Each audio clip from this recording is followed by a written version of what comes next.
Maka ada dua hal yang bisa kita lakukan agar kita menjadi pribadi yang bertakwa kepada Allah Ta'ala. Nah, kemudian yang pertama adalah hendaknya kita senantiasa bertaubat kepada Allah dari segala kemaksiatan kita. Taubat itu 3 syaratnya. Pertama, berhenti dari maksiat. Kedua, menyesali. Kemudian komitmen tidak akan mengulangi lagi. Taubat kita terus, taubat itu jadi amalan harian. Yang kedua adalah kita jauhkan diri kita dari lingkungan yang buruk, dari teman-teman yang buruk. Mulai sekarang berteman dengan orang-orang soleh, ya. Karena teman itu, kata Rasulullah, akan mempengaruhi agama seseorang, ya. Bagaimana agama seseorang ditentukan oleh agama teman dekatnya. Oleh karena itu, kata Rasulullah, perhatikan dengan siapa kamu berteman. Pastikan kita berteman dengan orang yang juga bertakwa kepada Allah, rajin ibadah, berakhlak mulia, rajin menuntut ilmu, dan seterusnya. Nah, kemudian yang berikutnya adalah mari kita hadiri majelis-majelis ilmu. Mulai sekarang kita rajin menghadiri majelis ilmu. Kalau tidak bisa secara langsung, secara online banyak kajian-kajian. Ya, kita nonton kajian-kajian keislaman, ya, yang tentunya masih dalam koridor Ahlus Sunnah wal Jamaah, ya.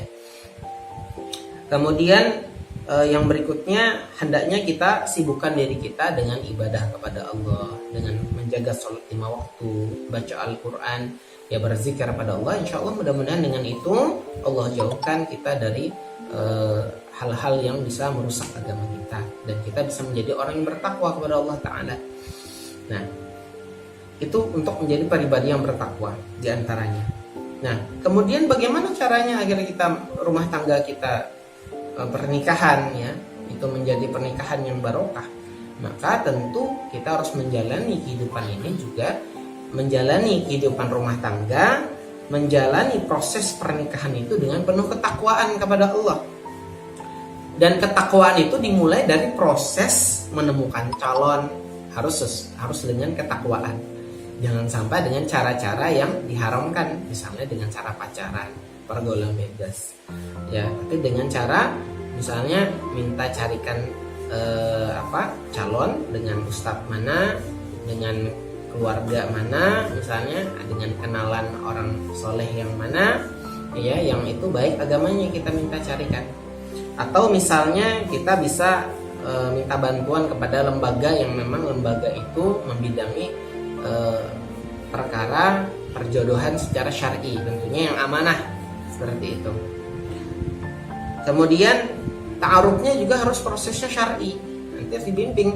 Jadi jangan sampai pacaran berkedok ta'aruf, nah itu haram, tidak boleh, ya.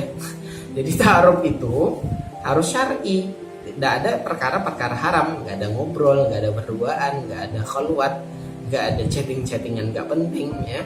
Makanya kami sarankan ta'aruf itu harus ada MC, harus ada macomblang, harus ada perantara, supaya terjaga interaksi, jangan sampai akhirnya tergoda syaitan, akhirnya bermaksiat, akhirnya malah pacaran.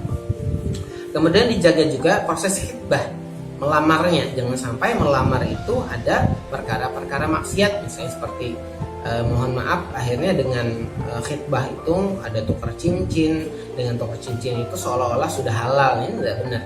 Orang sudah khitbah, orang sudah pinang, itu belum bisa dikatakan sudah halal atau setengah halal. Nggak ada, ya. Yang namanya orang khitbah itu belum halal. Halal itu setelah akad, ya. Nah, kemudian setelah khitbah, artinya orang lain sudah haram meminang wanita ini. Itu saja. Ya, di luar itu tetap haram semuanya, dijaga tetap tidak bermaksiat. Kemudian sampai akadnya harus sesuai rukun syaratnya, ya, walinya, saksinya harus sesuai dengan syarat-syarat yang berlaku dalam fikih munakahat. Kemudian walimatul urusnya juga pastikan, ya, prosesi resepsi itu pastikan sesuai syariat, jangan sampai ada kemaksiatan di dalam walimatul urus itu. Kemudian sesuai dengan sunnah-sunnah Rasulullah SAW.